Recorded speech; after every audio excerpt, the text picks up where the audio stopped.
হয়নি।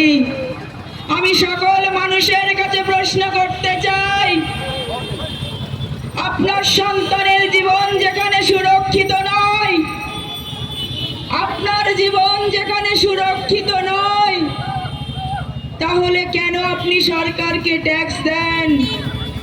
কাদেরকে নির্বাচনে জয়ী করে বিধানসভায় পাঠান, যারা গত 5 বছরে আপনার হয়ে একটি কথাও বলতে পারেননি? আমি আপনাদের যে বলেছি, শুরু থেকে আমার লড়াই আছে একটা, কুলতলিতে সুপার স্পেশালিটি হসপিটাল হবে। এ আমাদের অধিকার। আমরা সরকারকে ট্যাক্স দিই, সরকার আমরা তৈরি করি, তাই সরকার আমাদের কথা শুনবে, সরকার আমাদের বাঁচার লড়াইয়ে অংশ নেবে।